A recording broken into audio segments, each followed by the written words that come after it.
lakini basi takuwa tumekosa adabu kuyazungumza haya pasipo na ridhaa zenu. Mabwana, inshallah mturidhie alau kwa sekunde chache tuweze kusema. Siwezi kuendelea kaka, isipokuwa kwanza tupate ridhaa na mashekhe zetu. Bismillah. Inshallah, baada ya kupata baraka hizi na kauli hii, nukta fupi sana ambayo tutake kuitamka. Ndio. Sheikh Akida Online TV, ama nasaha yetu na ukumbusho wetu ni kusema alwaliyu fi nikah wa ahaqul awliyai bitazwij. Hii ndio nukta ambayo tutoke nayo.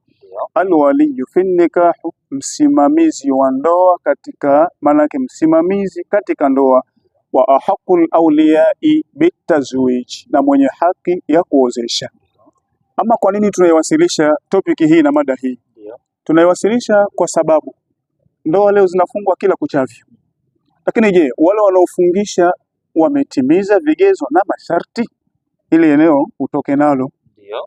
Vigezo na masharti ni kitu muhimu sana.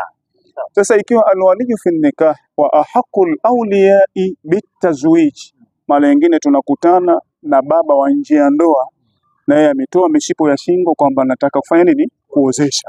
Kwa hiyo nasaha ya kwanza kwa wale wafungishaji, nasaha ya pili kwa wale ambao wanaosimamia majukumu ya kufungisha ndoa, lazima wahoji huyu ni mtoto wa sampuli gani.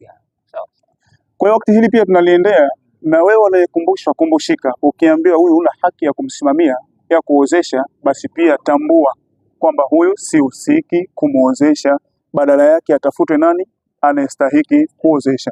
Kwa hiyo alwaliyu fi nikah wa ahaquhum alawliyai bitazwij, tukitafuta nani mwenye kustahiki aula alawliyai, mbora katika mawali, alabi, mtu wa mwanzo anakuwa nani? Baba mzazi. Kwa hiyo tukisema baba mzazi, si baba wa kwamba ameruka ukuta akaenda akasababisha kisha akatoka. Baba ni yule ambaye amefuata msingi na kanuni